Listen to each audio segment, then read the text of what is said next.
এখন এই অবস্থায় একজন মুসলিম হিসেবে আপনার করণীয় কি? আমি কয়েকটা পয়েন্ট আপনাকে বলতে পারি 5 মিনিটের মধ্যে। এই কয়েকটা পয়েন্ট যদি আপনি একটু মেনে চলেন, ইনশাআল্লাহ আপনিও শেষ জামানায় সফল হবেন ইনশাআল্লাহ।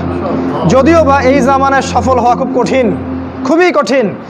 নবীজি বলেছেন ঈমান ধরে রাখা এত কঠিন হবে যেমন হাতে আগুন ধরে রাখা কঠিন হয়। হাতে আগুন ধরে রাখা কি কঠিন? দেখেন, আমরা যারা ইসলাম ফলো করছি, আমাদের ইসলাম পালন করতে যদি এরকম কষ্ট না হয়, বুঝতে হবে আপনি সেই প্রকৃত ঈমান ধারণ করে নাই, যে ঈমান ধারণ করলে হাতে আগুন আপনি অনুভব করতেন। সত্যিকারের ঈমান নিয়ে চলেন, সমাজ আপনার শত্রু হয়ে যাবে, পরিবার শত্রু হয়ে যাবে, রাষ্ট্র বিশ্ব শত্রু হয়ে যাবে আপনার। তো নবী সাল্লাল্লাহু আলাইহি ওয়াসাল্লাম বলেছেন যে শেষ জামানে ঈমান ধরে রাখা খুবই কঠিন হবে। সকালে মানুষ মুমিন থাকবে, বিকেলে কাফের হয়ে যাবে। বিকালে কাফের থাকবে, সকালে মুমিন হবে। মানুষ দিনকে দুনিয়ার বিনিময়ে বিক্রি করে দিবে। এই যুগে সফল হবে সেই মানুষরা যারা এই ফিতনা মুক্ত পরিবেশে দিন পালন করবে। অনেক দূরের প্রত্যন্ত জায়গায় চলে যাবে, শহর থেকে দূরে, নগর থেকে দূরে, পাহাড়ি এলাকায়, অনেক দূরে, কান্ট্রি সাইডে। ওই যে থাকে না কিছু মানুষ উপজাতির মতো, ওই রকম করে যারা থাকবে এরা নিরাপদে থাকবে। কৃষি জমি চাষাবাদ করবে, নিজের খাবার নিজে খাবে, মাছ চাষ করবে, গরু চাষ করবে, ছাগল পালবে, শহরের ফিতনায় জড়াবে না। নিজেরা নিজেদের কলোনি গড়ে তুলবে আলাদা করে, অনেকটা মুসলিম ভিলেজের মতো। এরা সফল হবে। শেষ জামানায় সফল হওয়ার কয়েকটা পথ বলে দিচ্ছি। 1 নাম্বার, আপনাকে জ্ঞান অর্জন করতে হবে। কোরআন হাদিসের সাথে সমসাময়িক যত জ্ঞান আছে সব অর্জন করতে হবে। এটা 1 নাম্বার। জ্ঞান নাই, আপনি শেষ জামানায় টিকতে পারবেন না। যাদের কাছে এই জ্ঞান ছিল তারা কিন্তু মহামারীর আগেই প্রস্তুতি নিয়েছিল। আমি অনেক ওস্তাদকে চিনি, বাংলাদেশের আলেম, তারা এই 2020 সালের আগে হজ করে ফেলছে। তারা আগেই বুঝতে পারছে 20 সালে কিছু একটা হবে, 20 সালে পৃথিবীতে কিছু একটা হবে, তারা আগেই বুঝতে পারছে। কারণ শেষ জামানার পড়াশোনা করেছেন তারা, কার পর কি হতে যাচ্ছে এটা তারা বুঝতে পারছেন, অনুমান করতে পারছেন। তাই জ্ঞান ছাড়া আপনি শেষ জামানায় টিকতে পারবেন না ভাই। জ্ঞান অর্জন করুন, 1 নাম্বার। 2 নাম্বার, জ্ঞান অনুযায়ী আমল করেন। যতটুকু জেনেছেন আমল করেন। কালকের জন্য অপেক্ষা করবেন না, আজকেই নামাজ শুরু করে দেন। দেনা পাওনা থাকলে আজকেই মিটিয়ে দেন। আজকেই পরিবারের সবাইকে ডেকে ওয়াজ করেন, নসিহত করেন যে দেখো সামনের দিনগুলো ভয়ঙ্কর, আমাদের জীবনকে গোছাতে হবে। যা করেছি তওবা করে আল্লাহর কাছে ফিরে আসেন। আল্লাহ পাক গফুরুর রহিম, আপনি তওবা করে এইমাত্র চলে আসেন, আল্লাহ মাফ করে দেবে ইনশাআল্লাহ। আপনাকে আল্লাহ পাক পরীক্ষা করবেন আপনি সত্যিকার তওবা করেছেন কি না। আপনাকে প্রমাণ করতে হবে নামাজের মাধ্যমে, জ্ঞান অর্জনের মাধ্যমে, ভালো কাজের মাধ্যমে, সদকা করার মাধ্যমে। সৎ কাজের আদেশ করবেন, অসৎ কাজে নিষেধ করবেন। আপনি ইসলাম পরিপূর্ণরূপে পালন করার চেষ্টা করেন। কোনো সরকার, কোনো সমাজ নেতা, কোনো রাষ্ট্রনেতা, কোনো পারিবারিক নেতা, কেউ আপনার সাথে আপনার কবরে যাবে না। সোজা কথা, আপনাকে আল্লাহর সামনে একাই দাঁড়াতে হবে। কারো পরোয়া করে লাভ নাই, কোনো অজুহাত দিয়েও লাভ নাই। দেশটা ভালো না, বিশ্বটা ভালো না, সমাজটা ভালো না, সময় ভালো না, এগুলো বলে কোনো লাভ নাই। আমাকে আমার রবের সামনে দাঁড়াতে হবে। আমার ভালো আমাকে বুঝতে হবে। আমার ভালো, বাজারে গেলে একটা মাছ ভালো না খারাপ আপনি তো বোঝেন, তরকারি ভালো না খারাপ বোঝেন। দিনের ব্যাপারে বুঝতে চান না কেন? দিনের ব্যাপারে খালি হুজুরদের শরণাপন্ন কেন হচ্ছেন? পড়াশোনা করেন, আমল করেন, আমল বাড়িয়ে দেন। দিন সময় নষ্ট করবেন না। যুবকদেরকে স্পেশালি বলবো, সময় নষ্ট করবেন না। শয়তান 3টা ধোঁকা দিবে যে পরে শিখে নিব, পরে করবো নি। শয়তান আসে বুঝাবে যে এখন কি আর বয়স হয়েছে, আগে পরে দেখা যাবে। শয়তান বুঝাবে আমি এগুলো জানি তো, আর জানার দরকার নাই। এগুলো শয়তান বোঝাবে আপনাকে। এই শয়তানের ধোঁকায় পড়বেন না। সময়কে মূল্যায়ন করেন, আমল করা শুরু করেন, আল্লাহর ওয়াস্তে তওবা করে আল্লাহর দিকে ফিরে আসেন। আল্লাহ পাক তৌফিক দান করুন, আল্লাহুম্মা আমিন। 3 নাম্বার, সৎ কাজের আদেশ করেন, অসৎ কাজে নিষেধ করেন। পরিবার থেকে শুরু করেন। আপনি ব্যক্তিটা গড়ে তোলেন, পরিবারটাকে ইসলামিক পরিবারে গড়ে তোলেন। আপনার ছেলে, আপনার মেয়ে, আপনার স্ত্রী, আপনার সন্তান, আপনার বোন, আপনার মা, সবার ব্যাপারে মনিটরিং করেন, চোখে চোখে রাখেন।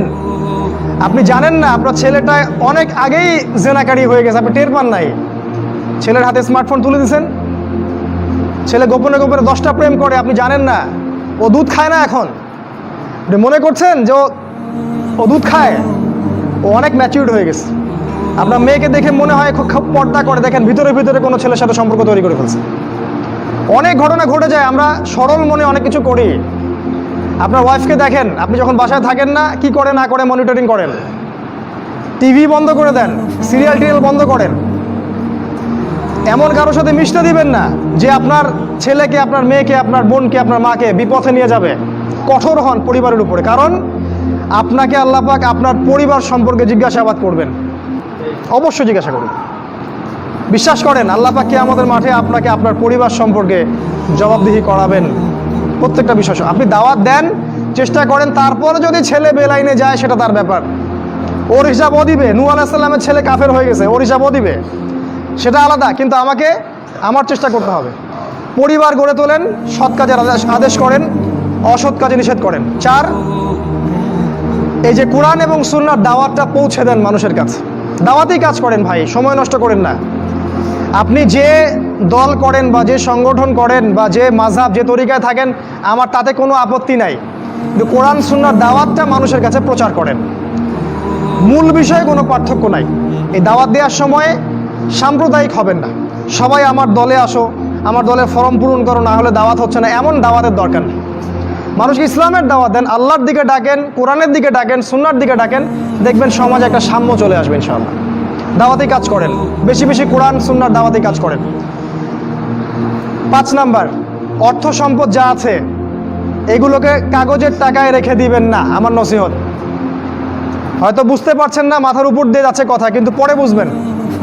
টাকা পয়সা যা আছে এগুলোকে ব্যাংকে কাগজের টাকার মধ্যে রেখে দিবেন না, কারণ কাগজের টাকা সামনে আর থাকবে না। লিখে রাখেন, কয়েক বছর পরে দেখতে পারবেন সমস্ত টাকা হয়ে যাবে ইলেকট্রনিক। খালি পাঠাবেন, ইলেকট্রনিক মানে আপনি টাকা ধরতেও পারবেন না, পকেটে রাখতেও পারবেন না, খালি জানবেন আমার অ্যাকাউন্টে এত টাকা আছে। এই পুরো ব্যাংকিং সিস্টেমটা পড়ে যাবে, থাকবে না। বিশ্বাস না হলে লিখে রাখতে পারেন, এই পুরো ব্যাংকিং সিস্টেম পড়ে যাবে, কাগজের টাকা থাকবে না। কি করবেন তাহলে? আপনি আপনার সম্পদটাকে সোনায় রূপান্তর করেন, কিছু সোনা করে রাখেন, জমায় রাখেন, রূপায় কনভার্ট করেন। এগুলোর দাম কখনো কমবে না। 100 বছর পরেও সোনার দামই থাকবে। তো 10 বছর পর আপনার 10 লাখ টাকার মান 10 লাখ টাকা থাকবে না, দাম পড়ে যাবে, আপনি সম্পত্তি হারাবেন। এইভাবে তারা সারা বিশ্বকে লুট করছে, এই কাগজের টাকা দিয়ে তারা সারা বিশ্বকে লুট করছে। এটা বুঝবেন না, পরে বুঝবেন। আচ্ছা, শুনে রাখেন। আর কি করতে পারেন? গবাদি পশু ব্যবসা ইনভেস্ট করেন। আরেকটা কাজ করতে পারেন, জমি কিনে রাখতে পারেন, এটা ভালো জিনিস। এই জিনিসগুলোতে টাকা কনভার্ট করেন। শেষ জামানায় আপনার কাগজের টাকা থাকবে না, আপনি ক্ষতিগ্রস্ত হবেন। এখন টাকা যদি জমায় রাখেন, শেষ জামানায় আপনি ক্ষতিগ্রস্ত হবেন। আমি অর্থনীতি নিয়ে যথেষ্ট পড়েছি আলহামদুলিল্লাহ, পড়েই কথাগুলো আপনাকে বলছি। আর কি করবেন? যদি সম্ভব হয়, শহর, আপনারা তো গ্রামেই থাকেন মাশাআল্লাহ, শহরে যারা থাকে তাদের উদ্দেশ্যে বেশি বলছি এটা, কারণ এটা অনলাইনে যাবে। শহর কেন্দ্রিক জীবন ব্যবস্থা ত্যাগ করতে হবে। শহরে আপনি বাঁচতে পারবেন না, টিকতে পারবেন না, শহরগুলো ধ্বংস হয়ে যাবে। আল্লাহ পাক বলেছে, ওয়াইম মিন ক্বরিয়া ইল্লা নাহনু মুহলিকুহা ক্বাবলা ইয়াউমিল কিয়ামা, কিয়ামতের আগেই প্রত্যেক নগরী আমি ধ্বংস করে দিব, আল্লাহ পাক বলেছে। শহর থাকবে না, প্রত্যন্ত জায়গায় চলে যাওয়ার চেষ্টা করেন, গ্রামের বাসা ওইদিকে প্রজেক্ট করেন, ছোট ছোট মুসলিম কলোনি করে গড়ে তুলতে হবে। এই কাজগুলো করতে পারেন। আর কিছু করতে পারেন, শারীরিক প্রস্তুতি নেন, ফিজিক্যালি, যুবকদেরকে বলবো, ফিজিক্যালি প্রস্তুতি নেন, ব্যায়াম করেন, ভালো খাবার খান, নিয়মতান্ত্রিক জীবনযাপন করেন, এলোমেলো জীবনযাপন করবেন না। আর নিয়মতান্ত্রিক জীবনযাপন করার সবচেয়ে উসওয়াতুল হাসানা হচ্ছে রাসূলুল্লাহ সাল্লাল্লাহু আলাইহি ওয়াসাল্লাম। উনার সুন্নাহ মাফিক জীবনযাপন করেন, আপনি ভালো থাকবেন। কারণ সামনের দিনগুলোতে আরও ফিতনা বাড়বে এবং আমাদের এই যুব সমাজের এবং তার পরবর্তী প্রজন্মের শারীরিক অবস্থাকে নষ্ট করে দেওয়ার জন্যে অগণিত খাবার বাজারে ছেড়ে দেওয়া হয়েছে, যেগুলোর মধ্য দিয়ে অসুস্থ হয়ে যাবে। তাই রাসূলের পদ্ধতি অনুযায়ী জীবনযাপন করেন, ভালো খান, ফ্রেশ জিনিস খান, ব্যায়াম করেন, শারীরিক প্রিপারেশন নেন, আপনি ভালো থাকবেন ইনশাআল্লাহ। এই কাজগুলো আপনাকে ইনশাআল্লাহ শেষ জামানায় বাঁচতে সাহায্য করবে। আর সর্বশেষ যেটা নাসিহা, সেটা হলো যে ইসলামের জন্যে, ইসলামকে ভালোবেসে, আপনার জান থাকলে জান দিয়ে, মাল থাকলে মাল দিয়ে